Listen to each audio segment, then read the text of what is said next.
இந்த நாளிலும் உங்களோடு சேர்ந்து ஆராதிக்கவும் தேவ நாமத்தை மகிமைப்படுத்தவும் கர்த்தருடைய வசனங்களை உங்களோடு சேர்ந்து தியானிக்கவும் தேவன் கொடுத்த நல்ல வாய்ப்புக்காக நான் கர்த்தரை துதிக்கிறேன், ஆண்டவரை ஸ்தோத்திரிக்கிறேன். ஒரு விஷயம் உங்கள் யாவருக்கும் நாங்கள் கூடி வருகிற கர்மத்தம்பட்டி பகுதியிலே கூடி வருகிற சபையாரின் சார்பாக எங்களுடைய வாழ்த்துக்களை தெரிவித்துக் கொள்கிறோம். மீண்டும் உங்களை சந்திப்பதற்கு தேவன் எனக்கு இரக்கம் பாராட்டியிருக்கிறார். நான் அதிகமாக கர்த்தரை துதிக்கிறேன். இந்த நாட்களிலே அதிகமாக சிறு பிள்ளைங்க மத்தியில ஊழியத்தை நிறைவேற்றுகிறதுனால ஒவ்வொரு இடங்களில நான் செய்தி பகிர்ந்து கொடுக்கறது இல்லை. காரணம் என்னன்னா, என்னுடைய ஆள் மனதுல பிள்ளைகளுக்கு கற்றுக் கொடுக்கப்படுகிற அந்த வேத பாடங்கள் தான் ஆழமா பதிஞ்சிருக்கு. எங்க சுத்தி வந்தாலும் அந்த பாயிண்ட்ல தான் போய் நிற்கும் என் மைண்டு. இந்த 2 மாசமா அப்படிதான் ஓடிட்டு இருக்கு. ஏன்னா பிள்ளைகளுக்கு கற்றுக் கொடுக்கப்படுகிற அந்த வேத பாடத்தினுடைய ஆழத்தை, அதனுடைய விஷயங்களை மட்டுமே என்னுடைய மனதை சிந்தித்து என்னுடைய சிந்தனை ஓட்டங்கள் ஓடிக்கொண்டிருக்கிறதுனால பொதுவாக நான் விபிஎஸ்க்குன்னு போற இடங்கள்ல செய்து கொடுக்கறது இல்லை. ஆனா இங்க என்னால தவிர்க்க முடியல.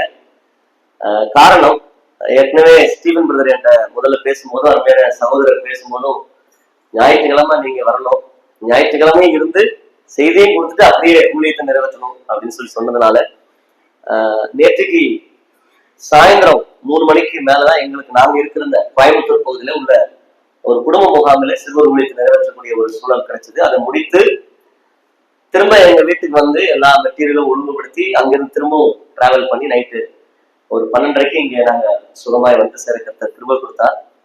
எனவே இந்த நாளிலே உங்கள் மத்தியில் நான் எதை குறித்து பகிர்ந்து கொள்ள வேண்டும் என்று நான் பல விஷயங்களை யோசித்து ஜெபித்த போது ஆண்டவர் எனக்கு 2 காரியத்தை ஞாபகப்படுத்தினார். அந்த 2 விஷயங்களை பற்றி நான் இந்த நாளிலே உங்கள் மத்தியில பகிர்ந்து கொள்ள விரும்புகிறேன். தேவ ஆவியானவர் நமக்கு ஒத்தாசை தருவார் என்று விசுவாசிக்கிறேன்.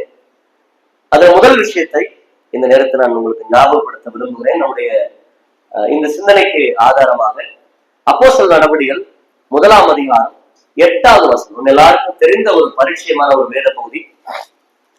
அப்போஸ்தலர் நடவடிக்கைகள் 1ஆம் அதிகாரம் 8வது வசனம்.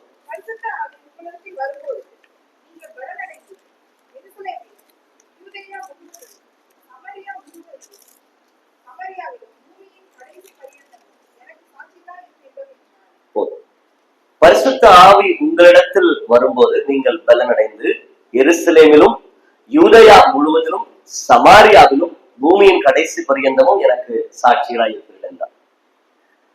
பிரியமானவர்களே, பழைய ஏற்பாட்டிலும் புதிய ஏற்பாட்டிலும் தேவனுடைய சிந்தனையில் அதிகமாய் பதிந்திருந்த பல விஷயங்களை நாம் வாசிக்க முடியும். தேவன் தெரிந்து கொண்ட தம்முடைய பிள்ளைகளுடைய வாழ்வை குறித்து தேவன் வைத்திருந்த ஒரு உன்னதமான திட்டத்தை பழைய ஏற்பாடானாலும் புதிய ஏற்பாடானாலும் அதுல மிக ஆழமான அல்லது முக்கியத்துவம் வாய்ந்த சில விஷயங்களை 2 இடங்களிலும் நாம் பார்க்க முடியும். அது ஒருவேளை கற்பனையா இருந்தாலும், பழைய ஏற்பாட்டுல தேவன் மோசே மூலமாய் ஜனங்களுக்கு கொடுத்த பிரமாணமாக இருந்தாலும், புதிய ஏற்பாட்டுல சபைக்கு பரிசுத்த ஆவியானவர் மூலமாய் கொடுக்கப்பட்ட சட்டதிட்டங்களா இருந்தாலும் சில விஷயங்கள் 2லுமே ஒன்று போல இருக்கிறதை நாம் படிக்க முடியும். அப்படி பழைய ஏற்பாட்டிலும் புதிய ஏற்பாட்டிலும் ஆழமாய் சொல்லப்பட்ட எந்த விதத்திலும் மாற்றமில்லாத அல்லது மாறுதலுக்கு உட்படாத ஒரு காரியத்தை தான் இந்த இடத்துல நாம் வாசிக்கிறோம். என்னன்னா, தேவன் சொன்னாரு, நீங்கள் எனக்கு சாட்சிகளாய் இருப்பீர்கள். இது எங்க பழைய ஏற்பாட்டுல இருக்குங்க அப்படின்னு நம்ம ஒருவேளை கேட்கலாம்.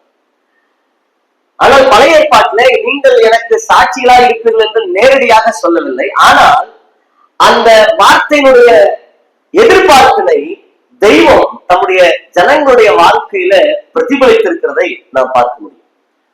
ஆபிரகாம் இடத்துல, இஸ்ரவேல் ஜனங்களிடத்துல அல்லது ஆபிரகாம் இடத்துல சொல்லப்பட்ட அந்த வாக்கு தத்தங்கள், உபாகம புஸ்தகத்துல நிறைய வாக்கு தத்தங்களை குறித்து வாசிக்கிறோம். இஸ்ரவேல் ஜனங்களுக்கு கொடுத்த வாக்கு தத்தங்கள், அதுல கர்த்தருடைய வசனத்தை குறித்து சொல்லும் போது, நீ உன் பிள்ளைகளுக்கும் பிள்ளைகளின் பிள்ளைகளுக்கும் இதை என்ன செய்யணும்? போதிக்கணும், கற்றுக் கொடுக்கணும். கற்றுக் கொடுக்கணும் மட்டும் இல்ல, நீ நிற்கும் போதும் நடக்கும் போதும் படுத்துக் கொள்ளுகிற போதும் இதை குறித்து பேசுன்னு சொன்னார். இதை குறித்து பேசு. உன் வாழ்க்கையில காண்பித்து கற்றுக் கொடுப்பது மட்டுமல்ல, வார்த்தையிலும் அதை நீ பேசு. வார்த்தையில பேசுறது மட்டும் இல்ல, நடைமுறையிலும் உன் பிள்ளைக்கு அதை கற்றுக் கொடு. அதுதான் சாட்சி. இதைத்தான் புதிய ஏற்பாட்டிலே ஆண்டவராக இயேசு கிறிஸ்து தம்மால் தெரிந்து கொள்ளப்பட்ட அப்போஸ்தலர்களுக்கு, சீஷர்களுக்கு கற்றுக் கொடுத்தார். நீங்கள் எனக்கு சாட்சிகளாய் இருப்பீர்கள் என்று சொல்லி. யோசித்து பாருங்களேன், தேவனே அதற்கான சாட்சியை பல இடங்களிலே தன்னுடைய சாட்சியை வெளிப்படுத்தி இருக்கிறத வாசிக்கிறோம். நோவாவின் காலத்துல பெரிய ஜலப்பிரளயம் வந்துச்சு. அந்த ஜலப்பிரளயத்துல எல்லாவற்றையும் அழித்து போட்டார் தெய்வம். ஆனால் நோவாவுடைய குடும்பத்தை மட்டும் காப்பாத்தினாரு. காப்பாத்திட்டு, நான் இனிமே என்ன செய்ய மாட்டேன், ஜலத்தினால அழிக்க மாட்டேன். அதுக்கு சாட்சியா ஒண்ணு வைக்கிறேன். என்னது? வானவில். இந்த வானவலை பார்க்கும்போது தேவன் இனி ஜலத்தினால் இந்த தேசத்தை, இந்த உலகத்தை அழிக்க மாட்டேன் என்று சொல்லி இருக்கிறார் என்கிற அந்த வார்த்தை மனிதனுக்கு புலப்படுகிறது. யோசுவா தன்னுடைய ஜனங்களோடு சேர்ந்து உடன்படிக்கை பற்றிய சுமந்து கொண்டு யோர்தானை கடக்குவதற்கு முன்பதாக தேவன் அங்க ஒரு கட்டளை கொடுத்தார். இந்த யோர்தானை கடந்து போவதற்கு முன்னர் உடன்படிக்கையின் பற்றிய சுமக்கிற ஆசாரிகளுடைய பாதங்கள் தண்ணீரில் பட்ட மாத்திரத்தில் அது 2 பிறக்கும். அப்ப நடு மைய வரைக்கும் நீ சென்று கரை புரண்டு ஓடுகிற அந்த யோர்தான் நதியினுடைய நடுவிலே நின்று நிற்கும் பொழுது ஒரு கோத்திரத்திற்கு ஒரு கல் வீதம் 12 கற்களை எடுத்துக்கொண்டு யோர்தான் நதியுடைய அக்கறையில கொண்டு போய் நீ நிறுத்து.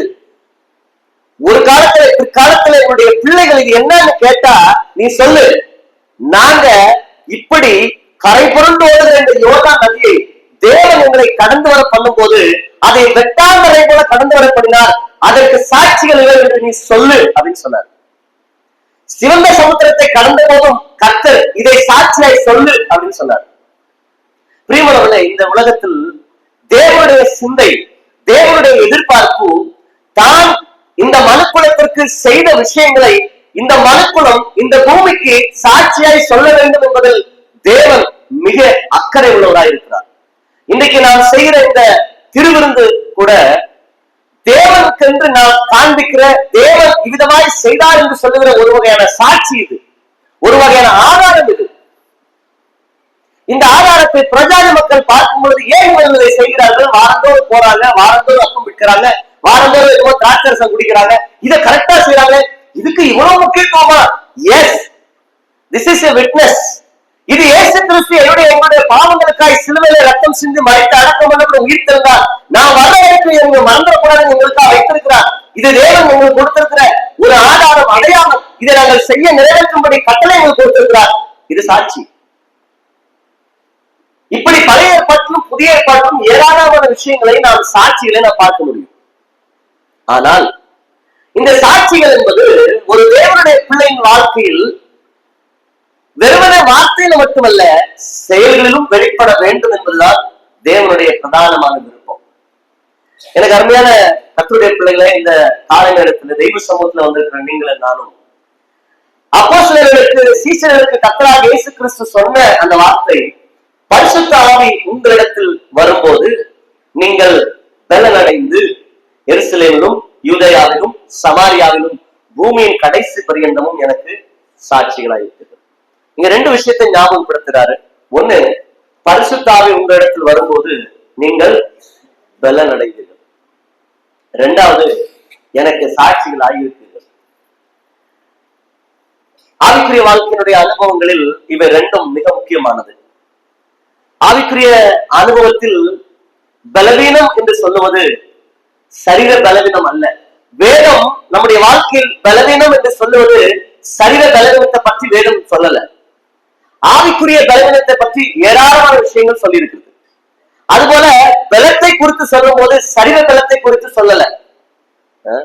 நிறைய சமயங்கள்ல வேதத்துல வசனங்களை படிக்கும் போது, கர்த்தருக்கு காத்திருக்கிறவர்களோ புதுபலன் அடைந்து கல்லுகளை போல செட்டைகள் அழைத்து உயர எழுப்புவார்கள். இது என்ன பலத்தை குறித்து சொல்லியிருக்கு? ஆவிக்குரிய பலத்தை குறித்து சொல்லியிருக்கு, சரீர பலத்தை அல்ல. பல சமயங்களில நாம இதை ஒப்பிட்டு பார்த்து நம்ம மறந்து போயிடுறோம். அதுக்காக நம்ம சரீர பலன் கொடுக்க மாட்டாங்க, கர்த்தர் கொடுப்பாரு, அது எந்த மாற்று இல்லை. ஆனால் நாம் சிந்திக்க வேண்டிய விஷயம், தேவன் நம்மளை எதிர்பார்க்கிறது சரீர பலத்தை அல்ல, ஆவிக்குரிய பலம் நமக்கு மிக அவசியமானது. இந்த ஆவிக்குரிய பலம் மட்டுமே இந்த உலகத்தில் தேவனுக்கான சாட்சி பகிர நமக்கு உதவும். இன்னைக்கு சரீரத்துல நல்ல ஆரோக்கியமா இருப்பாங்க, நல்லா ஹெல்த்தியா இருப்பாங்க, நல்லா எக்ஸசைஸ் பண்ணுவாங்க, எல்லா விதமான உடல் ஆரோக்கியம், ஒரு வியாதி இருக்காது.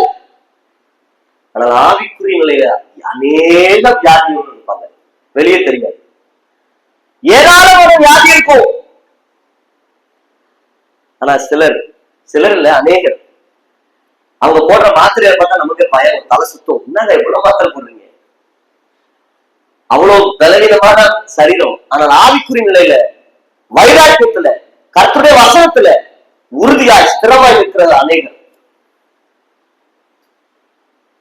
நிறைய சமயங்கள்ல இன்னைக்கு விசுவாச வாழ்வில் தேவனுடைய பிள்ளை என்கிற சாட்சி சமுதாயத்தில் அற்று போவதற்கு அல்லது குறைந்து போவதற்கு அல்லது இல்லாமல் போவதற்கு காரணம் விசுவாசனுடைய ஆவிக்குரிய வாழ்வில் பரிசுத்த ஆவியானவரால் கொடுக்கப்படுகிற பலத்தை அனுபவிக்காததுனால, ஆவிக்குரிய பலம் இல்லாததுனால சாட்சியின் அனுபவங்கள் இல்லை. இந்த இடத்துல நீங்கள் எனக்கு சாட்சிகளா இருப்பீர்கள் அப்படின்னு சொல்லப்பட்டிருக்கு தமிழ்ல. இதனுடைய மூல பாஷையில, இதனுடைய கிரேக்க பாஷையில சாட்சிகளா இருப்பீர்கள் என்று அல்ல, எனக்காக ரத்த சாட்சிகளா இருப்பீர்கள் என்று சொல்லப்பட்டிருக்கிறது. அப்படி யாராவது ரத்த சாட்சிகளா இருக்குங்க?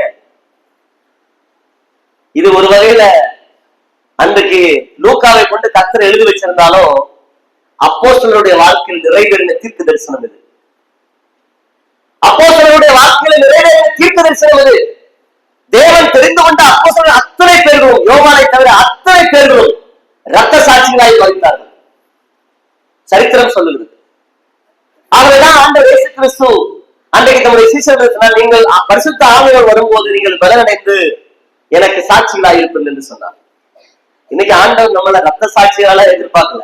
அட்லீஸ்ட் இந்த பூமியில இயேசு கிறிஸ்துடைய பிள்ளை, நான் தேவனுடைய பிள்ளை, இயேசு கிறிஸ்து இன்னைக்கும் ஜீவிக்கிறாருன்றதுக்கு ஒரு ஆதாரமான சாட்சியாக நீ இருக்கணும், நீங்க ஒரு நாள் இருக்கணும் தான் கர்த்தர் விரும்புறார். நிறைய சமயங்களை நம்ம அதை மறந்துடும் பிரியமானவர்களே. நிறைய விஷயம் வசனங்கள் இருக்கிறது, நான் அதெல்லாம் எடுத்துட்டு போ, நமக்கு இதெல்லாம் நமக்கு ரொம்ப பழக்கப்பட்ட விஷயம். ஆனால் வேத வசனத்தின் ஆதாரத்தோடு கூட நடைமுறையின் அனுபவங்களை நாம் சிந்திக்க வேண்டியது மிக அவசியம். மத்தேயு சுவிசேஷம் 5ஆம் அதிகாரத்துல இயேசு கிறிஸ்து மலை பிரசங்கத்துல அவர் சொல்லும் போது, நீங்கள் உப்பு, உலகத்துக்கு உப்பு, உலகத்துக்கு வெளிச்சம் அப்படின்லாம் சொன்னார். இதெல்லாம் எதை குறிக்குதுன்னா நம்முடைய சாட்சியை தான் குறிக்கிறது. நீங்கள் நானும் இந்த உலகத்துக்கு உப்பாக இருக்க வேண்டும் என்றும் வெளிச்சமாக இருக்க வேண்டும் என்று சொல்லி ஆண்டவர் விரும்புகிறார். அப்படிதான் நம்ம அங்க வாசிக்கிறோம். அந்த வெளிச்சம் எங்க இருந்து ஆரம்பிக்குது தெரியுமா? உலகத்துக்கு உப்புன்னு சொன்னாரு, உலகத்துக்கு வெளிச்சம்னு சொன்னாரு. உலகத்துக்கு உப்புன்னு சொன்னவரு, உலகத்துக்கு வெளிச்சம்னு சொன்னவரு, அது எங்க இருந்து ஆரம்பிக்கிறது? வாசிங்கள ஒரு வசனத்தை, 14ஆம் வசனம். இருக்கிறீர்கள், மறைந்திருக்க மாட்டாது. தொடர்ந்து வாசி. விளக்கை கொளுத்தி மரக்காலால் மூடி வைக்காமல் தண்டின் மேல் வைப்பார்கள். எங்க உள்ள யாருக்கு வெளிச்சம் கொடுக்குமா? முதல்ல வீட்டுல வெளிச்சம் கொடுக்கணும். வீட்டுல வெளிச்சம் கொடுக்காத எந்த விளக்கும் ஊருக்கு வெளிச்சம் கொடுக்க முடியாது. ஊருக்கு வெளிச்சம் கொடுக்காத எந்த விளக்கும் உலகத்துக்கு வெளிச்சம் கொடுக்க முடியாது. பிரியமான நிறைய சமயங்கள்ல இது நடைமுறையில சற்று கடினமா தான் இருக்கும். பேசுகிற நான் தைரியமா பேசுறேன், யாரும் என்ன கோச்சிக்க வேணாம், கோச்சாலும் பரவாயில்ல, ஐ டோன்ட் கேர். வேத வசனம் சொல்ற சத்தியம் அதுதான். ஆவிக்குரிய வாழ்க்கையில ஒரு விசுவாசத்தினுடைய சொந்த வீட்டுல சாட்சி இல்லைன்னா நீங்க ஊருக்கு உபதேசம் பண்ணி ஒரு பிரயோஜனம் கிடையாது. உலகத்துக்கு எனக்கு சாட்சிகளா இருக்குன்னு சொன்ன இயேசு கிறிஸ்து அன்றைக்கு சீசர்கள் சொல்லும் போது, நீங்கள் எருசலேமிலும் அப்படின்னு முதல்ல ஆரம்பிச்சாரு. எருசலேம் முதல்ல சாட்சியா இருங்க, அதுக்கப்புறம் யூதேயா, அப்புறம் சமாரியா, அப்புறம் தான் பூமி கடைசி பரியந்தம்.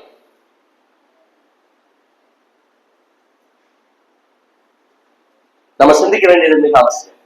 தேவனுக்கு சாட்சிகளா இருக்க தேவன் நம்மளை எதிர்பார்க்கிறார். இந்த உலகத்துல நம்மை கொண்டு தேவன் அவளை பிரதிபலிக்க விரும்புகிறார். யோசிச்சு பாருங்களேன். நான் அதிகமா யோசிக்கிற ஒரு விஷயம், சுவிசேஷத்தை அறிவிப்பதற்கு ஆண்டவர் ஏன் சாதாரண மனுஷங்களை செலக்ட் பண்ணாரு? சரி, அந்த மனுஷங்களை செலக்ட் பண்ணவர் ஏன் ஒண்ணுக்கு உதவாத உங்களை என்னை செலக்ட் பண்ணார்? என்ன இந்த ஆண்டோட சுவிசேஷத்தை சொல்றதுக்கு அவர் என்கிட்ட ஏன் பொறுப்பு கொடுக்கணும்? பெப்சி கொக்கோகோலா கம்பெனிக்காரர்கிட்ட கொடுத்திருந்தாருன்னா என்னைக்கோ சுவிசேஷம் உலகம் போற போயிருக்கு. இன்னைக்கு அட்வர்டைஸ்மெண்ட் பார்க்கிற எத்தனையோ அட்வர்டைஸ்மெண்டர்ஸ் இருக்காங்க. அவங்கள்ட்ட கொடுத்திருந்தாங்கன்னா ஆண்டவர் பொறுப்பு கொடுத்தாங்கன்னா எப்பா சுவிசேஷத்தை உலகம் பூரா சொல்ல போனா அவங்க அவ்வளவு அழகா சூப்பரா சொல்லியிருப்பாங்க, உலகம் பூரா பரப்பிட்டு இருப்பாங்க. ஆனா அதெல்லாம் விரும்பாம அவரை நம்பி விசுவாசிக்கிற அவரை ஏற்றுக்கொண்டு அவருடைய பிள்ளையா மாறுற உங்களுக்கு எனக்கு அந்த உத்தரவாதத்தை கொடுத்தாருன்னா காரணம், நம்மை கொண்டு இந்த உலகத்தை மாற்ற ஆண்டவர் விரும்புகிறார். நம்மை கொண்டு இந்த தேசத்தில் மாற்றத்தை உண்டாக்க வேண்டும் என்று தேவன் விரும்புகிறார். நம்முடைய ஆவிக்குரிய வாழ்க்கையில நம்முடைய தனிப்பட்ட வாழ்க்கை அனுபவங்கள் சாட்சியாய் இருக்கிற அனுபவம் அல்லது என்னுடைய ஆவிக்குரிய வாழ்க்கை மற்றவர்களுக்கு நல்ல மாதிரியாய் காண்பிக்கிற அனுபவம் இல்லாமல் போகுமே. ஆனால் தேவன் என்னை ரட்சித்த ரட்சிப்பு அது வீணாகாது, அந்த ரட்சிப்பை நான் வீணடிக்கிறது அர்த்தம்.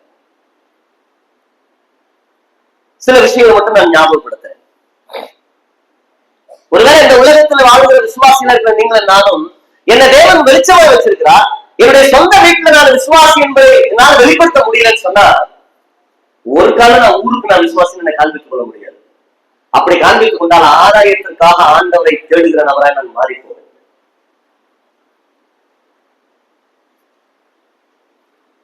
ஒரு சில வசனங்களை ஞாபகப்படுத்துறேன். 1 கொரிந்தியர் 7ஆம் அதிகாரம் 1 கொரிந்தியர் 7ஆம் அதிகாரம் 12, 13, 14 வசனங்கள்.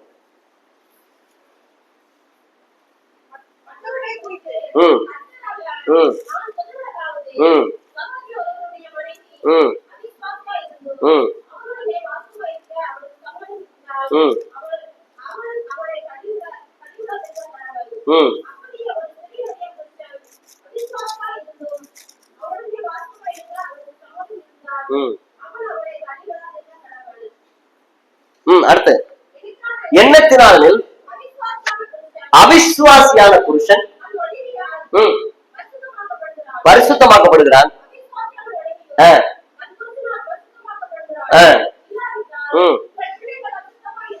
அசுத்தமா இருக்குமே. சரி போதும். இங்க எனக்கு ஒரு கேள்வி.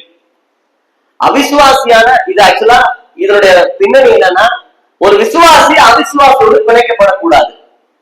அவிசுவாசியோடு ஒரு வேலை பிணைக்கப்பட்டு திருமண உறவு ஏற்பட்டுச்சுன்னா அந்த அவிசுவாசி விசுவாசியோட வாழ பிடிக்கல, நான் போறேன்னு சொன்னா போட்டு விட்டுரு அப்படின்றாரு. அது போட்டோம் பரவாயில்ல. ஆனா ஒருவேளை விசுவாசியா இருக்கிற நீ உன்னோட வாழ்வதற்கான அவிசுவாசி ஒத்துக்கொண்டு நான் உன் கூட இருக்கிறேன்னு சொன்னா நீ பரவாயில்ல சேர்த்துக்க. ஏன்னா உன்னோட அந்த அவிசுவாசி பரிசுத்தமாக்கப்படுவான். அது என்ன பரிசுத்தமாக்க? விசுவாசி அவிசுவாசி எல்லாமே கான்ட்ரடிக்ஷனா இருக்கு, வித்தியாசமா இருக்கு, எல்லாம் முரண்பாடா இருக்கு. என்ன ஆண்டவர் வேதவாசம் சொல்லுகிறது அவிசுவாசம் படைக்கப்படக்கூடாது. இங்க படைக்கப்பட்ட அவிசுவாசி கூட இருக்கிறேன்னு சொன்னா சரி எழுதுக, அது நல்லதான். ஒன்னால அவன் பரிசுத்தமாக்கப்படுவான், ஒன்னால அவள் பரிசுத்தமாக்கப்படுவான். அது எப்படி? இங்க எதை காண்பிக்கிறது என்று சொன்னால், ஒரு விசுவாசியோடு கூட பிணைக்கப்பட்டிருக்கிற அவிசுவாசி அப்படி பிணைக்கப்பட மாட்டாங்க. திருமணமான பிற்பாடு ரட்சிக்கப்படுறாங்க. அதை குறித்து இங்க சொல்றது. அப்படின்னா திருமணமான பிற்பாடு அவிசுவாசி திருமணம் பண்ணலாம் நீங்க சொல்லல. திருமணத்துக்கு முன்னாடி அவர் ஒரு திருமணம் பண்ண போகிற நபர்கள் விசுவாசியா இருக்கிறனா ஒரு அவிசுவாசி திருமணம் பண்ணலாம்னா அப்படி கூட வேதம் அதுக்கு அனுமதி கொடுக்கல. ஒருவேளை திருமணம் ஆயிடுச்சு, அதுக்கு பிற்பாடு யாரோ ஒருத்தர் ரட்சிக்கப்படுறாங்க. ரட்சிக்கப்படும் போது ஒரு புருஷன் ரட்சிக்கப்பட்டா மனைவியானவர் அவிசுவாசி.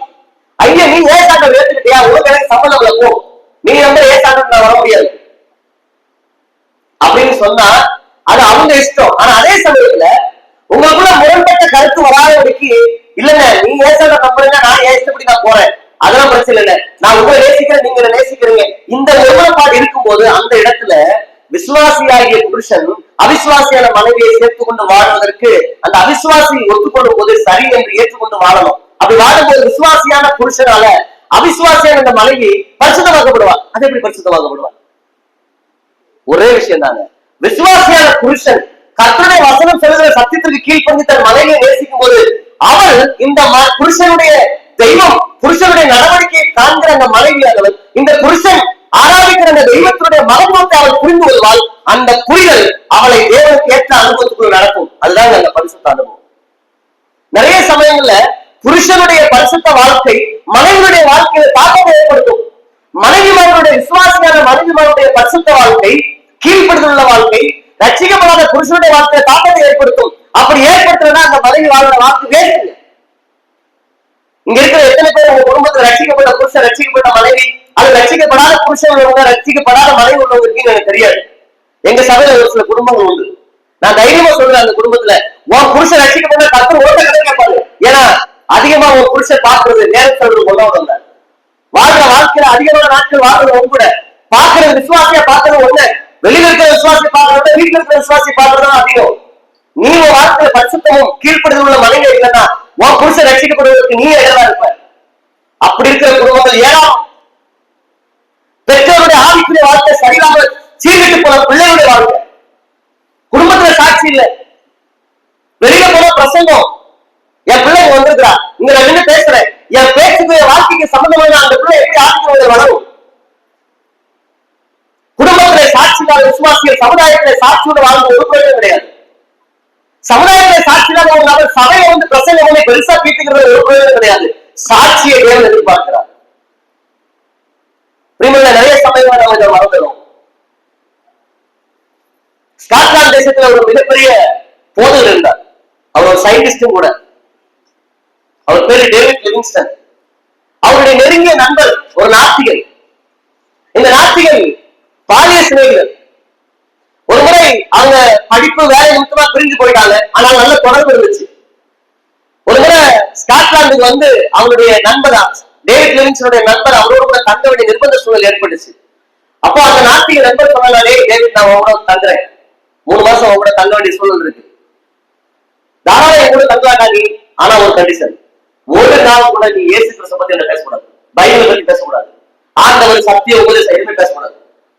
இதுல என்னடா இருக்கு, நீ சொல்றல நான் பேசல உங்ககிட்ட, ஆனா நீ என் கூட தங்கு, ரொம்ப சந்தோஷம். அந்த நண்பர் நாத்திக நண்பன் தெய்வம் இல்லை என்று சொல்லுற ஒரு மனுஷன் இந்த டேவிட் லிவிங்ஸ்டனோட வந்து தங்குறார் 3 மாசம். ஒரே 1 மாசம் தான் போச்சு. அந்த 1 மாசம் முடியல, ஒரு நாள் காலையில இந்த டேவிட் லிவிங்ஸ்டன் முன்பதாக வந்து முழங்கால் படியிட்ட அந்த நண்பன், எப்படிடா இந்த தெய்வம் யாருன்னு கேட்டார். டேய், நான் தான் உங்க இயேசு கிறிஸ்துவை பத்தி சொல்லல, ஆண்டவர் பத்தி சொல்லல, பைபிள் பத்தி சொல்லல, நீ எப்படி ஏன் ஆண்டவர் பத்தி நீ கேட்கிற? இல்லடா, இப்படி ஒரு வாழ்க்கை வாழ்றதுக்கு அந்த தெய்வம் யாருடா, எப்படி அந்த மாற்றம் வரும்? நானும் அதை கத்துக்கணும்டா, நானும் அதை தெரிஞ்சுக்கணும்டா, அதுதான் வாழ்க்கை. நான் பேச வேண்டாம், நான் சொல்ல வேண்டாம், என் வாழ்க்கை வாழும்போது அதுதான் சாட்சியா இருக்கு. இந்த அனுபவம் ஒரு குடும்பத்தில் உள்ள புருஷனுக்கும் மனைவிக்கும் வராம சமுதாயத்துல சாட்சியை காத்துக்கொள்ள முடியாது. கண்டிப்பா முடியும். இன்னைக்கு இங்க நின்று ஒரு 3/4 மணி நேரம் 1 மணி நேரம் நான் பேசிட்டு போயிடலாம். ஆனா வீட்டுக்கு போனா என் பொண்ணு கேட்கும், என்னப்பா அங்க அவ்வளவு அழகா பேசுனீங்க, இங்க எப்படி இருக்கீங்க கேட்கும். என்னுடைய ஆவிக்குரிய வாழ்க்கையுடைய அனுபவத்தின் சாட்சி என் சொந்த குடும்பத்துல இல்லைன்னா நான் சமுதாயத்துல கலந்து வந்து பேசி பிரயோஜனம் இல்லை.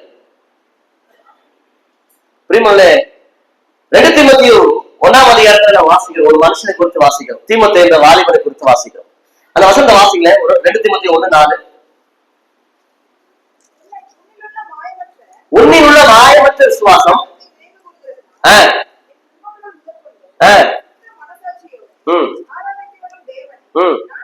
ஸ்தோத்தரிக்கிறேன் அர்த்தம் சொன்னோம். அந்த விசுவாசம் லோவிசாலுக்குள்ளும் உன் தாயாகிய ஐனிக்கையாளுக்குள்ளும் இருந்துச்சு, அது இப்ப உன்னிடத்திலும் நிலைத்திருக்குது. கவனிங்க, இங்க எனக்கு என்ன சிந்திக்க வச்ச ஒரு விஷயம், இந்த தீமோத்தேயு ஆக்சுவலா தன்னுடைய தாய் விசுவாசம் வந்து யூத ஸ்திரீ. அப்போஸ்தலர் நடவடிக்கைகள் 16ஆம் அதிகாரம் 1ஆம் வசனம் வாங்க. அப்போஸ்தலர் நடவடிக்கைகள் 16ஆம் அதிகாரம் 1ஆம் வசனத்துல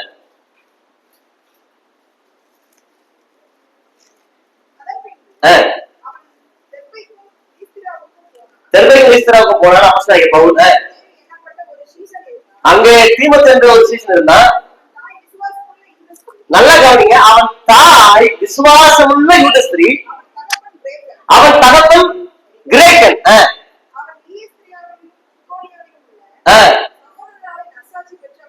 நல்லா கவனிங்க, லீஸ்திராவிலும் இப்போதையோட எல்லா சகோதரர்களும் இந்த தீமோத்தேயு நற்சாட்சி பெற்ற சீசனா இருந்தான்.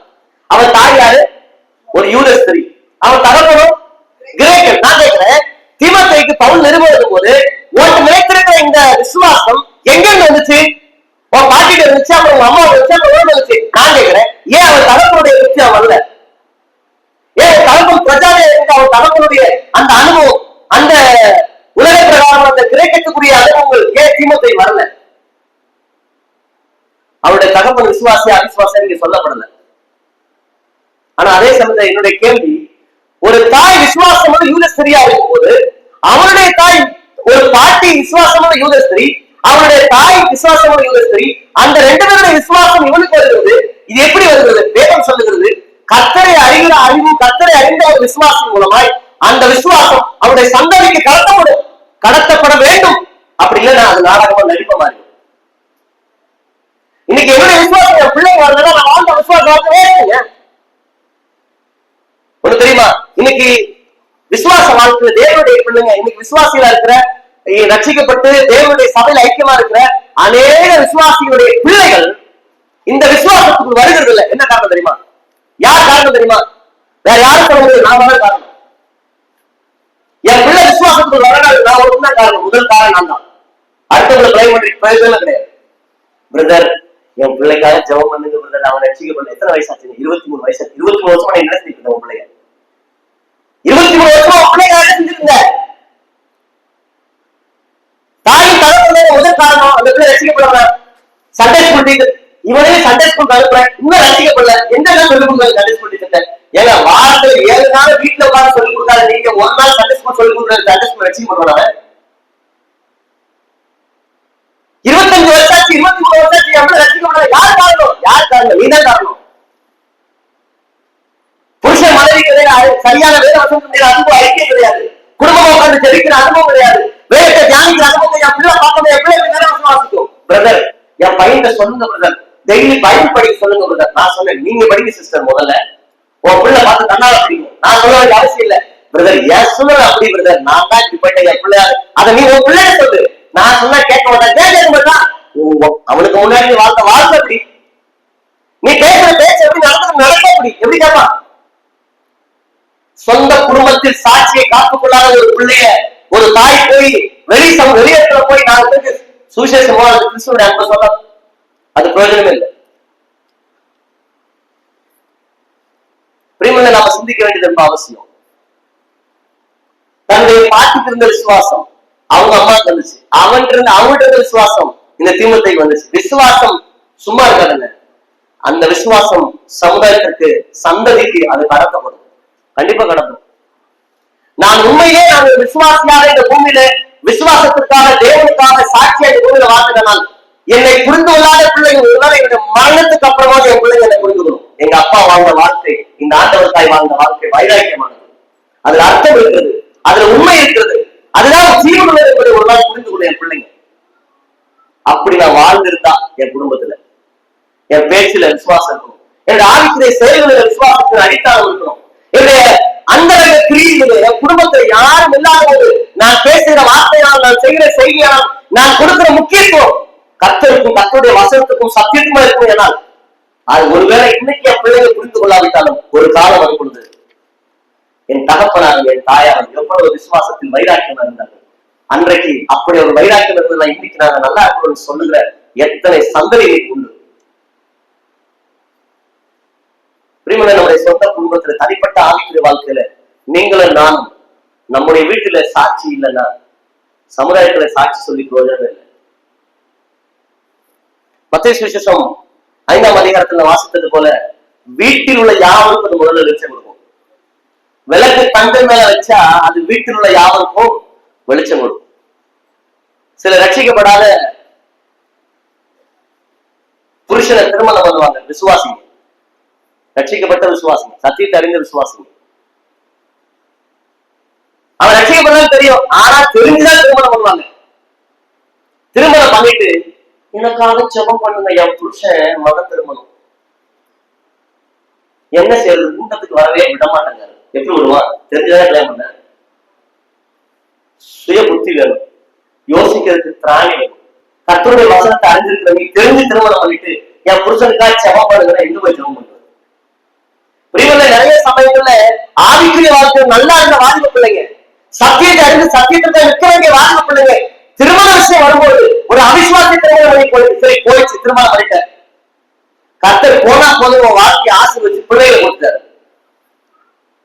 இப்போ கர்த்தர் என்னை ஆசீர்வதிச்சிருக்கிறார். நான் பண்ணது தப்புன்னா கர்த்தர் அன்னைக்கே தப்பிச்சுக்கலாம்ல. எனக்கு பிள்ளைய கொடுத்தாரு, நான் நல்லா தான் நல்ல வேலை கொடுத்திருக்காரு, வருமானம் கொடுத்திருக்காரு. கர்த்தர் நான் பிரஜாவை திருமணம் பண்ணா கூட, அவிசுவாசி திருமணம் பண்ணா கர்த்தர் என்னை ஆசீர்வதிச்சிருக்காருன்னா எங்க ஆசீர்வதிச்சிருக்காரு? கிருபையா பிச்சை போட்டு கொடுத்துருக்காரு பிள்ளைய, உத்தரவாதம் கொடுத்து இனிமேலாவது ஒழுக்கமாறு உனக்கு போனா போதில் குடும்ப வாழ்க்கை ஆசிரிச்சு பிள்ளைய கொடுத்துருக்கேன், இதுலயாவது நீ சாட்சியை காத்துக் கொள்ளலாம்னு சொன்னா விளைவுகள் விபரீதமா இருக்கு. இன்னைக்கு அப்படி விளைவுகளை விபரீதமா சந்தித்திருக்கிற குடும்பங்கள் ஏராளம், கண்ணீர் விடுகிற பெற்றோர் ஏராளம்.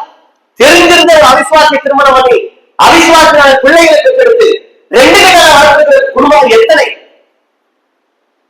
இதுதான் சத்தியம் தெரியும், இதுதான் வழியும் தெரியும், தெரிந்திருந்தும் சமுதாயத்திற்காக, ஜாதிக்காக, படிப்புக்காக, பணத்துக்காக, ஆற்றல் உழைக்கிறார்கள் அற்ப சந்தோஷத்துக்காக அவிசுவாசி திருமணம் பண்ணி கண்ணீர் விடுகிற குடும்பங்கள் பெற்றோர்கள் பிள்ளைகள் எத்தனை பேர்? சரி, திருமணம் பண்ணியாச்சு, அப்புறமா அந்த சாட்சி இருக்கா? உன் ஆவிக்குரிய வாழ்க்கையில கீழ்ப்படுதல் இருக்கா? நீ கொடுக்கிற முக்கியத்துவத்தை புருஷன், மனைவி ரட்சிக்கப்படாத புருஷன், ரட்சிக்கப்படாத மனைவி பாக்குறாரா?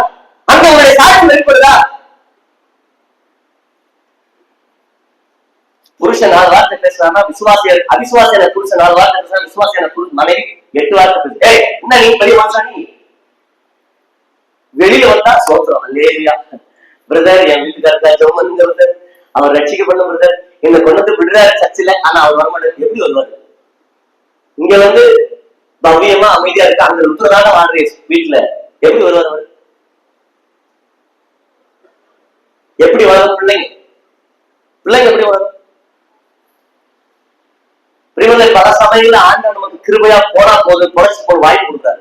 அந்த வாய்ப்பை நாம் உதாசீனம் செய்வோமானால், அதை நிராகரிப்போமானால் நம்முடைய சந்ததி பாதிக்கும். நம்முடைய ஆவிக்கிற வாழ்வுல அதை சிந்திக்க வேண்டியது மிக அவசியம். சில சமயங்களில் நம்முடைய சாட்சியை காத்துக் கொள்வதற்கு, நம்முடைய சாட்சி சமுதாயத்தில் வெளிப்பட வேண்டுமானால், அல்லது நம்முடைய குடும்பத்துல நம்முடைய சாட்சியை நாம வெளிப்படுத்துவதற்கு, பிரதிபலிப்பதற்கு சில விஷயங்களை தியாகம் செய்துதான் ஆகும். என் சுயத்தை தியாகம் செய்யணும். என் குடும்பத்துல நான் சாட்சியை காத்துக் கொள்வதற்கு, தேவனுடைய திட்டத்தை நிறைவேற்றுவதற்கு எனக்குன்னு சுய விருப்பு வெறுப்பெல்லாம் இருக்கும். அதெல்லாம் ஒதுக்கி வெறுத்து ஒதுக்கி ஓரங்கட்டிட்டு கிறிஸ்துவின் சாயை வெளிப்படுத்தணும். அப்பதான் அந்த குடும்பத்துல சாட்சியை காண்பித்துக் கொள்ள முடியும். யோவான் சுவிசேஷத்துல அழகான ஒரு வார்த்தை உண்டு. யோவான் 5ஆம் அதிகாரம் 35ஆம் வசனத்துல யோவான் ஸ்நானனை குறித்து சொன்ன ஒரு வசனம் வாசிக்கலாமேங்க. அவன் எரிந்து பிரகாசிக்கிற விளக்கா இருந்தான். சில காலம் அங்க இருந்தவர்களை குறித்து இயேசு கிறிஸ்து சாடுகிறார். ஆக்சுவலா சொல்லும்போது சாய்தான் சொன்னார். யோவான் எரிந்து பிரகாசிக்கிற விளக்கா இருந்தான். நீங்க அவன் வெளிச்சத்துல கலிகூட மனசா இருந்தீங்க. பிரகாசிக்க வேண்டுமானால் எரிஞ்சுதான் வழியே கிடையாது. 5ஆம் அதிகாரத்துல 16ஆம் வசனம் வாசிக்கலாம். அந்த இடத்துல அதே 5ஆம் அதிகாரத்துல 16ஆம் வசனம்.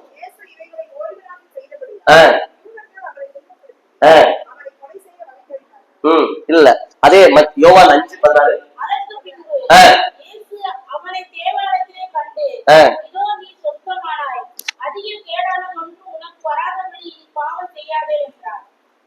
இல்ல, உங்கள் வெளிச்சம், உங்கள் கிரியைகள் 5ஆம் அதிகாரத்துல மத்தேயு 5:16.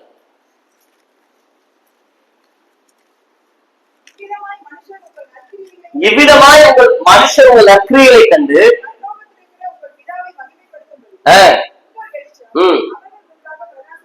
உங்கள் வெளிச்சம் பிரகாசிக்க கடவுள். எப்படி பிரகாசிக்கும்? எரிஞ்சாதான் பிரகாசிக்கும். எரியணும், சில விஷயங்களை எரிக்கணும். எனக்குன்னு சில விஷயங்களா இருக்கும். என்னுடைய சுயம், எனக்கு பிடிச்சது பிடிக்காது, அதெல்லாம் சில விஷயங்களை வெறுத்து அதை எரிக்க ஒப்பு கொடுக்கும் போது தாங்க பிரகாசிக்க முடியும். பிரிவுகளை நிறைய சமயங்கள்ல விசுவாசியாக இருக்கிற நீங்களும் நானும் அவிசுவாசியை குறித்ததான கரிசனையும் பாரமும் இல்லாமல் அவங்க முன்னாடி நம்முடைய சாட்சியை காத்துக்கொள்வது ரொம்ப கஷ்டம். நிறைய சமயங்கள்ல சில குடும்பங்கள்ல உள்ள ரட்சிக்கப்படாத புருஷன் அல்லது ரட்சிக்கப்படாத மனைவிமார்கள் இந்த ஆண்டவருடைய சமூகத்துக்கு வரக்கூடாதுன்னு நினைக்கிறதுக்கு காரணமே, இவங்க சபைக்குள்ளே போகக்கூடாதப்பா சாமி, இந்த மாதிரி கூட்டத்துக்கு நம்ம போய் மாட்டிக்க கூடாது, சிக்கிக்க கூடாது, நம்மளுடைய கூட மாதிரி ஆயிடுவோம் அப்படின்னு நினைக்கிற குடும்பங்கள் உண்டு. சில சகோதர சகோதரிமார்கள் உண்டு. நான் சும்மா பேசல, அனுபவிச்சு நான் பேசுறேன். என்னோட கூட பிறந்த ஒரு சகோதரன் ஒரு காலகட்டத்துல விசுவாசிகளுடைய நடக்கையை பார்த்து அவன் ரட்சிக்கப்படல. அப்போ ஆண்டரை பற்றி அறிந்து ஆவிக்குள்ள முன்னே ஆண்டரை குறித்து அறிகிற அறிவு வளர்ந்து வந்த அனுபவம் அது. கிறிஸ்துவுக்குள் பிறந்த குழந்தை, வயசுதான் ஆச்சு, ஆனா அவர் பிறந்த குழந்தையா இருந்தான். அநேக ஆணுக்குரிய சகோதரருடைய நடத்தையால, தவறான நடத்தையினால பின்வாங்கி அன்வாங்கி போனது என்பது அது அவனை சார்ந்து அவன் கத்துட்டு கடன் கொடுக்கும், அது வேற விஷயம். ஆனால் அவன் இடறி போவதற்கு காரணமாக அநேக பரிசுத்தவான்கள் உண்டு. நடந்து கொள்ள வேண்டிய விதத்தின் நடக்கைக்கு மாறி மீறி நடந்த அநேக பரிசுத்தவான்கள் உண்டு. சாட்சியை காத்துக் கொள்ள வேண்டிய இடத்துல வார்த்தையினால, சாட்சியை காக்க வேண்டிய இடத்துல வார்த்தை மிகுதினால பாவம் செய்து புனிதமாக செயல்பட்ட அநேக பரிசுத்தவான்கள் உண்டு. இன்னைக்கு விசுவாசியா இருக்கிறான், மனம் திரும்பி திரும்பி தெய்வ சமூகத்துல அறிக்கையிட்டு கத்திர சமூகத்தில் இருக்கிறான். ஆனா அவன் சொல்ற விஷயம், சபையில மனசாட்சி ஒண்ணு கிடையாது. மனிதாபிமான விசுவாசிகள் முக்கியம். மனிதாபிமானத்தை இல்லாத விசுவாசிகள் பேர் சொல்றாங்க. என்ன அர்த்தம்? அன்னைக்கு அவன் கேட்டது இன்னைக்கு என் சுருக்கம் குத்துது. என்ன காரணம் தெரியுமா? நம்ம தேவனுடைய பிள்ளைங்கன்னு சொல்றோம், விசுவாசிங்கன்னு சொல்றோம், ஆவிக்குரியவங்க சொல்றோம். ஆனால் ஆவிக்குரியவன் என்று சொல்ற அந்த வார்த்தை வச்சுக்கிட்டு, அந்த வார்த்தை மட்டும் பிடிச்சிட்டு கொஞ்சம் கூட மனிதாபிமானம்ன்ற விஷயமே இல்லாம ஒரு பிரஜாஜனை விட கீர்த்தனமாய் பேச நடக்க பழகிவிட்டோம் கிறிஸ்தவ சமுதாயத்துல. பிரிமல நிறைய சமயங்கள்ல நம்முடைய சாட்சி ரொம்ப முக்கியமானது. ஒரே ஒரு விஷயத்தை மட்டும் நான் ஞாபகப்படுத்தி நிறைவு செய்கிறேன். ஒரு விசுவாசி தன்னுடைய குடும்பத்துல சாட்சியை காத்துக்கொள்ள எந்தெந்த வகையில, என் பிள்ளையுடைய ஆவிக்குரிய வாழ்க்கையுடைய வளர்ச்சிக்கு என்னுடைய சாட்சி, ஒரு தாயின் தகப்பனுடைய சாட்சி ரொம்ப முக்கியம். ஒரு புருஷனுடைய ஆவிக்குரிய வாழ்க்கையுடைய மாற்றத்திற்கு மனைவனுடைய சாட்சி ரொம்ப முக்கியம். ஒரு மனைவனுடைய ஆவிக்குரிய வாழ்வின் மாற்றத்திற்கு புருஷனுடைய சாட்சி ரொம்ப முக்கியம். இந்த ரெண்டு பேருடைய சாட்சி பிள்ளைகளுடைய வாழ்க்கை மாற்றத்திற்கு ரொம்ப அவசியமானது. இந்த குடும்பத்துடைய சாட்சி அந்த சமுதாயத்தின் மாற்றத்திற்கு அவசியமானது. அந்த சமுதாயத்தில் வேறுடைய பிள்ளையுடைய சாட்சி ஒட்டுமொத்த தேசத்தினுடைய சாட்சிக்கு அவசியமானது. நம்ம சிந்திக்க வேண்டியது மிக அவசியம். பிரிவுள்ள இந்த கால நேரத்துல நீங்களும் நானும் தேவன் உங்களை என்னையும் ரட்சித்து தெய்வ சமூகத்திலே அவருடைய பிள்ளைகளாக அவருக்காய் சாட்சிகளாய் வாழ நமக்கு உதவி செய்திருக்கிறார். நம்முடைய சாட்சி எவ்விதமா இருக்கு? என்னுடைய வார்த்தையில், என்னுடைய நடக்கையில், என்னுடைய பேச்சில், என்னுடைய செயலில், என்னுடைய தாழ்மையில, என்னுடைய பொறுமையில, என்னுடைய கீழ்ப்படுதல, என்னுடைய சகித்தன்மையில, நான் கொடுக்கிற பிரையாரிட்டியில, முக்கியத்துவத்துல எந்தெந்த வகையில என்னுடைய சாட்சியை வெளிப்படுத்துது? ஆத்ம ஆதாயத்தை கொடுத்த கரிசனை. நான் கேட்கிறேன், சில சமயங்கள்ல இன்னைக்கு நான் விசாரிச்ச வரைக்கும், நான் ஒரு ஊழியக்காரர் இருக்கிறதுனால நிறைய ஊழியக்காரருடைய பிள்ளைகள் ஊழியத்துக்கு வரதில்லை தெரியுமா? எப்பா வேணாப்பா சாமி, இந்த ஊழியவே வேணாம், நான் ஏதோ ஒரு வேலை செஞ்சு ஊழியக்கு பார்த்துருக்கேன், முழுசா ஊழியக்காரன்ற பேர் எனக்கு வேணா, ஊழியத்துக்கு வரல, என்னை ஆளை விட்டுருங்க சாமி. காரணம் என்ன தெரியுமா? அந்த ஊழியக்காரனுடைய நடக்கை அந்த வீட்டுல அப்படி இருக்கு. பயப்படுறாங்க பிள்ளைங்க. பிரிமலை நான் ஒண்ணு சொல்லுமா, இந்த உலகத்தில் கத்திற்காக ஊழியக்காரர்களே உன்னதமான ஒன்று கிடையாது. இதை உண்மையை உணர்ந்து செய்ய ஒரு ஊழியக்காரர்களுக்குள்ள தைரியமா சொல்லும், இந்த ஆண்டவருக்கு ஊழியக்காரர்கள் உலகத்துல ஒண்ணு இல்லைங்க. அப்படிப்பட்ட வாழ்க்கை நான் என் வீட்டுல வாழ்க்கை என் பிள்ளை அதை சொல்லுவோம். கர்த்தருடைய ஊழியத்தை என்ன, அதனுடைய மேன்மை என்ன, அதனுடைய கரிசனை என்ன, அதனுடைய உத்தரவாதம் என்ன, இதை நான் உணர்ந்து என் வாழ்க்கையில என் குடும்பத்துல நான் காண்பித்தா மட்டும்தான் என் பிள்ளை அதை சொல்லும். என் பிள்ளைக்கு போய் நீ ஊழியத்துக்கு வா, நீ ஆண்டவர் ஊழியம் செய்யணும் அப்படின்னு சொல்ல வேண்டிய அவசியமே இல்லை. நான் ஆத்ம பாரத்தோடு கண்ணீரோடு ஜபிக்கிற அனுபவம், ஆத்மகளுக்காக இருக்கிற முயற்சி, சபைக்காக படுகிற பாடுகள், பிரயாசங்கள், சபைக்கு கொடுக்கிற பிரயாணத்தை முக்கியத்துவம், ஊழியத்துக்கு கொடுக்கிற முக்கியத்துவம், இதெல்லாம் பார்க்கிற என் பிள்ளை தன்னால சொல்லுங்க, நான் இந்த ஆண்டவர் ஊழியம் செய்யணும். எங்க அப்பா இந்த கர்த்தரை சேவிச்சாரு, எங்க அப்பா இந்த ஆண்டவர் ஊழியம் செய்தார், நான் இந்த தெய்வத்துக்கு ஊழியம் செய்யணும். இது எதை பார்த்து வரணும்? எனக்கு கிடைக்கிற பேருக்கு உங்களை பார்த்து இல்ல, எனக்குள்ள இருக்கிற ஆத்ம ஆதாய பார்த்து, எனக்குள்ள இருக்கிற சபை கொடுத்த கரிசனையத்தை கண்டு, எனக்கு நான் கொடுக்கிற இம்பார்ட்டன்ஸ், சபைக்கு கொடுக்கிற முக்கியத்துவத்தை குறித்து என் பிள்ளை அதை குறித்து சொல்லணும். அதுதான் சாட்சி. ஒரே ஒரு வசனத்தை மட்டும் ஞாபகம், 2 ராஜாக்கள் புஸ்தகம் 5ஆம் அதிகாரம், 2 ராஜாக்கள் 5ஆம் அதிகாரம் 2, 3, 4, 5 நமக்கு நல்லா தெரிந்த வேத பகுதி இதெல்லாம்.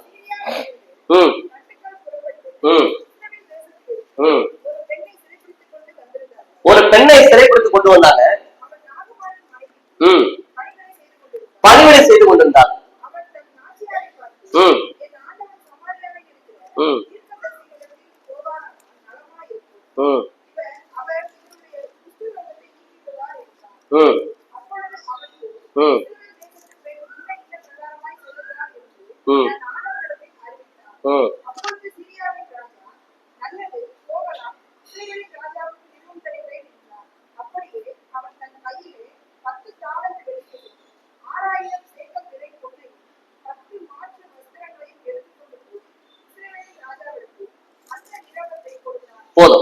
இங்க நம்ம என்ன வாசிக்கிறோம்? ஒரு அடிமையாய் கொண்டு வரப்பட்ட ஒரு பெண், வயசு போடல, ஒரு அடிமையாய் கொண்டு வரப்பட்ட ஒரு பெண். சில வேத அறிஞர்கள் அந்த சிறு பெண், ஒரு வாலிப பிள்ளைன்னு சொல்றாங்க. இங்க அடிமையாய் கொண்டு வரப்பட்ட ஒரு பெண், ஒரு வீட்டுல அந்த போர்படை தளபதியுடைய வீட்டுல வேலை செய்யற ஒரு அடிமை பெண். அந்த அடிமை பெண் எஜமானுடைய மனைவி, அந்த எஜமாட்டி நாச்சியார் இடத்துல போய் சொல்லுது, ஐயா அம்மா, எஜமான் இஸ்ரேல் தேசத்துக்கு போனார்னா சுகமாயிடுவாங்க,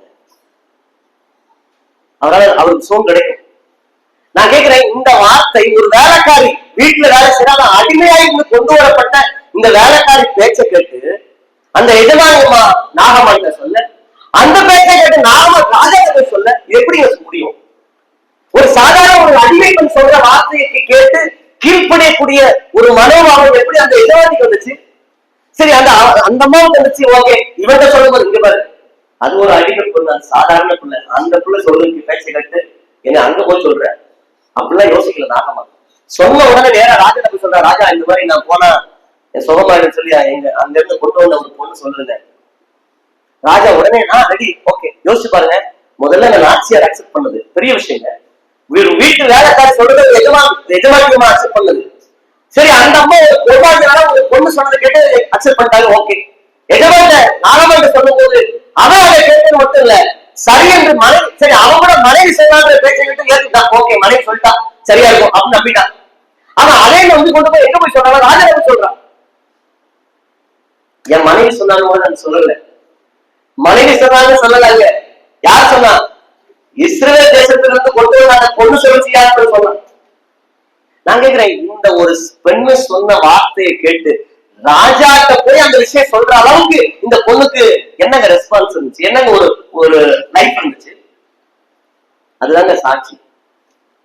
அடிமையாய் கொண்டு வரப்பட்ட அந்த நாள்கள் இந்த நாச்சியார்ட்ட அல்லது அந்த நாகமாட்ட இந்த விஷயம் போய் சேரும் வரைக்கும் அந்த பிள்ளையோட ஒவ்வொரு நடவடிக்கையும் கவனிக்கிற நாகமானோட மனைவி, இந்த பிள்ளைகளுடைய பேச்சு, இந்த பிள்ளைகளுடைய செயல்கள், இந்த பெண்ணுடைய நடவடிக்கை அவங்க பார்க்கும்போது இந்த பொண்ணு சொல்றத உடனே அக்செப்ட் பண்ணக்கூடிய அளவுக்கு அந்த வாழ்க்கை இருந்துச்சு. அதுதாங்க சாட்சி. அதுதான் என்னுடைய வாழ்க்கை குறித்து அவர்கள் கொண்டிருக்கிற நம்பிக்கை, உத்தரவாதம். யோசேப்பு குறித்து வாசிக்கிறோம் இல்லையா?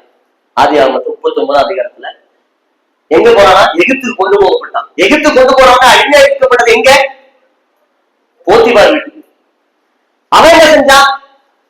அந்த வசந்த வாசிக்கல, அந்த ஆதியாகமம் 39 அதிகாரத்துல 2-3 வசனத்துல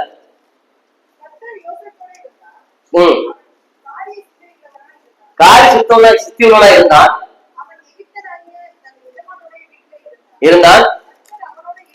நல்லா கவனிக்க, அதான் முக்கியமான விஷயம். கர்த்தர் அவனோட இருக்கிறார் என்றும் அவன் செய்கிற யாவையும் கர்த்தர் வாய்க்கப்படுகிறார் என்றும் அவன் எதுவா கண்டு கொண்டான். யோசேப்போடும் கர்த்தர் இருக்கிறார் என்பதை அவனால் பார்க்க முடிஞ்சது. எதுவான யோசேப்பு செய்யறதை யோசேப்பு அல்ல, கர்த்தர் தான் வாய்க்க பண்றாருன்றதை யார் கண்டு கொண்டா? போத்திபார் கண்டு கொண்டான். அதுதாங்க சாட்சி. அதனாலதான் அன்றைக்கு இயேசு கிறிஸ்து சீஷர்கள் சொல்லும் போது, நீங்கள் எருசலேமிலும் அப்புறம் யூதேயாவிலும் அப்புறம் சமாரியாவிலும் அப்புறம் பூமியின் கடைசி போறீங்க. லோக்கல் உள்ளூர்ல, சொந்த வீட்டுல, சொந்த குடும்பத்துல என்னுடைய சாட்சி சரியில்லைன்னா நான் ஊருக்கு உபதேசம் பண்ணி பிரயோஜனம் இல்லை. மற்றவர்களுக்கு விஷயத்தை சொல்லிக் கொடுத்து கற்றுக் கொடுக்க பிரயோஜனம் இல்லை. நான் என் பிள்ளைங்களுக்கு அடிக்கடி சொல்லுவேன், என் பிள்ளைங்க 2 பேரும் அடிக்கடி சண்டை போடுவாங்க. சண்டை போடும்போது சொல்லுவீங்க, பார் நீங்க 2 பேரும் சண்டை போட்டுக்கிட்டு இப்படி நல்ல முன்மாதிரியா இல்லைன்னா நான் மற்ற பிள்ளைகளை எப்படி சொல்ல முடியும்? நான் சொல்ல மாட்டேன். நீங்க முதல்ல ஒழுக்கமா இருக்கணும். ஊருக்கெல்லாம் உபதேசம் பண்றேன், என் பிள்ளைங்க உபதேசம் பண்ணா விட்டாலே சொல்லி சொல்லுவாங்க. அதுக்கா அப்படிதான் கேட்பேன் என் பிள்ளை. காரணம் தெரியுமா? என்னுடைய குடும்பத்தை, சொந்த குடும்பத்தை நான் சரியாக நடத்த தெரியாத எப்படி சமுதாயத்தை சபையை நடத்த முடியும்? சிந்திப்போமே. இயேசு கிறிஸ்து சொன்னாரு, பரிசுத்த ஆவி உங்களிடத்துல வரும், அப்பொழுது நீங்கள் பலன் அடைவீர்கள். அந்த பலன் இந்த உலகத்தில் எனக்காக ரத்த சாட்சியாக கூட மறிக்க உலகம் முடியும். அப்படிப்பட்ட சாட்சியெல்லாம் நீங்க இருக்கு. ஆண்டா, நம்ம ரத்த சாட்சியா மறிக்க சொல்றது, நீங்க ரத்த சாட்சியா சாவுங்கன்னு சொல்ல மாட்டேன். அந்த அளவுக்கு நம்ம தியாகம் பண்ண விட்டாலும் அட்லீஸ்ட் நான் இருக்கிற இடத்துல ஆண்டவரை மகிமைப்படுத்தி வாழ என்னால என்னுடைய வாழ்க்கையை பார்த்து யாராலும் ஒருத்தர் மனம் திரும்ப மாட்டாங்களா? என்னுடைய வாழ்க்கை செயல்களை யாரோ ஒருத்தர் மனம் திரும்பாங்க இல்லையோ, என் குடும்பத்துல ரட்சிக்கப்படாத என் புருஷன் என் வாழ்க்கையுடைய சாட்சினால மனம் திரும்பாங்களா? எங்க சபையில ஒரு குடும்பம் உண்டு. ஒரு சகோதரி, அவங்க திருமணத்துக்கு அப்புறம் அவங்க ரட்சிக்கப்பட்டாங்க. திருமணம் பண்ணுவதற்கு முன்னமே ஆண்டவரை பற்றி அறிவு இருந்தது. சொந்தத்தினால திருமணம் பண்ணி வச்சாங்க. சொந்த மாமன்றனால திருமணம் பண்ணிட்டாங்க. அவங்க மறுக்க முடியல, திருமணம் பண்ணிட்டாங்க. ஆனா ஆதிக்கிற நிலையில அவங்க வேத வாசிக்கிறது, ஜெபிக்கிறதுல உறுதியா இருந்தாங்க. கர்த்தருடைய காரியங்களை வளர்ந்தாங்க. சபைக்கு போக முடியாது. அந்த மனுஷன் கொடுமையான மனுஷன். தலைமுறை குடிச்சு அடின்னு அடிப்பாரு. பைபிளை பூரா எத்தனை தடவை பிரிச்சு போட்டிருக்காரு. ஆனால் அந்த சகோதரி கண்ணீர் விட்டு அழுது கர்த்தருடைய சமுத்திரம் முழங்கால் ஜெபம் பண்ணுவாங்க. இன்னைக்கு அவங்களுக்கு 2 பிள்ளைங்க. அவங்க வீட்டுக்காரு, அந்த சகோதரியோட வீட்டுக்காரு இப்ப எங்க சபையில பொறுப்பா இருக்காரு. அவர் செய்தி கொடுப்பாரு. அவர் சொல்லுவாரு, நான் இன்னைக்கு நிக்கிறேன்னா என் மனைவியுடைய சாட்சி. அதான சாட்சி. அதான் சாட்சி. எத்தனை முறை அடிச்சிருக்கேன் என் மனைவியை, வேறத்தை கிழிச்சு எறிஞ்சிருக்கேன். அதனால என் மனைவி ஒருபோதும் எனக்கு விரோதமா பேசுவதில்லை, என்னை முறைச்சு பார்த்ததில்லை, எனக்கு விரோதமா உருவதில்லை. சிரிச்ச முகத்தோட கண்ணீர் விட்டு அழுது போயிடுவாங்க. அவருடைய அமைதியும் அவருடைய ஆவிக்குரிய தன்மையும் என் வாழ்க்கையில பெரிய மாற்றத்தை கொடுத்துச்சு. அதுதான் சில குடும்பங்கள் உண்டு. ரட்சிக்கப்பட்டிருக்கிறேன், நான் விசுவாசின்னு சொல்லுவேன். என்ன செய்ய, என் புருஷன் ரட்சிக்கப்படல, நான் எந்த ஊழியத்துக்கும் வர முடியாது, எந்த குணத்துக்கும் வர முடியாது. சரி, வீட்டுல ஜெபம் பண்ணுவியா, வேத வாசிப்பியா, எங்க என் பையனை பார்த்துல நேரம் தெரியா போகுது, அவருக்கு சோறாக்கி கொடுக்கலன்னு அந்த மனுஷன் அடிக்கடி அடிப்பாரு. சரி, அவர் எப்ப எழுதிக்கிறாரு, நீ எப்ப எழுதிக்கிற, தியாகம் பண்ணு, தூக்கத்தை தியாகம் பண்ணு, வேலைக்கு போக வேண்டாம், வரும் சாக்கு, எல்லாத்துக்கும் சாக்கு. பின்ன எப்படி ரசிக்கப்படுவான் புருஷன்? பின்ன எப்படி அவனை சத்தியத்துக்கு நடத்த முடியும்? பின்ன எப்படி அவனுக்கு கிறிஸ்துவோட அன்புன்னு என்னன்னு சொல்ல முடியும்? நான் ஒரு விசுவாசத்தை அங்க காண்பிக்க முடியாது. அந்த சகோதரனை பேசி பார்த்தா அவ்வளவு அருமையான மனுஷன்.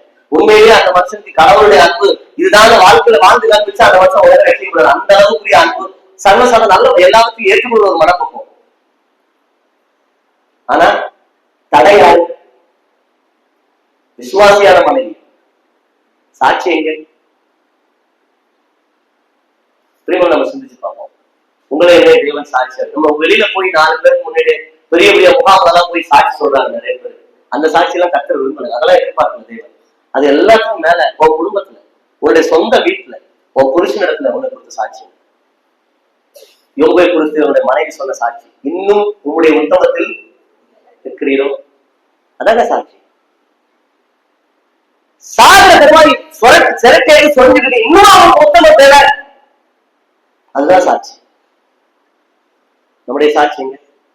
இப்ப என்னை கொடுத்து இந்த இடத்துல என் மனைவி இருந்து என் வீட்டுக்காரர் எப்படிங்க அப்படின்னு சாட்சி சொன்னா, அப்படி ஆவிக்குரிய வாழ்க்கை எப்படிங்க, அவர் கத்திற்காக எடுக்கிற முயற்சி எப்படிங்க, எனக்கு அனுபவம் எப்படிங்க அப்படின்னு என் மனைவி சொல்லணும். அதுதான் உண்மையான சாட்சி. ஒரு சொல்லணுமா, நான் என் மனைவியை எந்த அளவுக்கு நேசித்து நடத்துகிறேன், வேறு சத்தியத்துக்கு உட்பட்டு என் மனைவியை நடத்துகிறேன் என்பதை பார்க்கிற என் பிள்ளை அவருடைய மனைவி ஒரு சந்தோஷமாய் சமாதானமாய் வேறு சத்தியத்துக்கு உட்பட்டு நடப்பாங்க. என் மனைவி எனக்கு கீழ்ப்படிந்து வாழ்கிற வாழ்க்கையை பார்க்கிற என் பெண் பிள்ளை அவன் போற வீட்டுல தன் புருஷனுக்கு கீழ்ப்படிந்த தன் குடும்பத்தை கட்டினக்குள்ளே இருப்பான். எந்த குடும்பத்தில் தன் தாய் தன் புருஷனுக்கு கீழ்ப்படியாமல் அடங்காத போறோம், அந்த பிள்ளைகள் தன் புருஷனுக்கு அடங்காது. இது நடைமுறை சத்தியம். இன்னைக்கு விசுவாச வாழ்க்கை அப்படிதான் இருக்கு. புருஷனை விட தன் தாய் தகப்பனை மதிக்கிற எத்தனையோ மனைவிமார் உண்டு. நான் தப்பு சொல்லல, எத்தனையோ மனைவிமார் உண்டு. ஆனா அதை வேலைக்கு பிடித்தாங்க. அது உங்க வாழ்க்கையில தேவனுக்கு உண்மையிலே சாட்சியின் அனுபவத்தை மாற்றிடும். தன் மனைவியை விட தன் தாயையும் தகவலின் சகோதரியும் சகோதரனையும் நேசிக்கிற புருஷன் உண்டு. அதை நான் தவறு சொல்லல, ஆனால் வேதம் அது முற்றிலும் தப்புன்னு சொல்லுது. இந்த அனுபவம் உங்க பிள்ளைகளை பார்க்கும்போது, உங்க பிள்ளைங்க அதை பார்க்கும்போது நாளைக்கு அவ்வளவு குடும்பமானது. அந்த குடும்பத்துல இதே பிரச்சனை அங்க தலைக்கும். அன்னைக்கு உங்களை குடும்பம் பார்க்கும்போது என்ன பதில் சொல்ல முடியும்?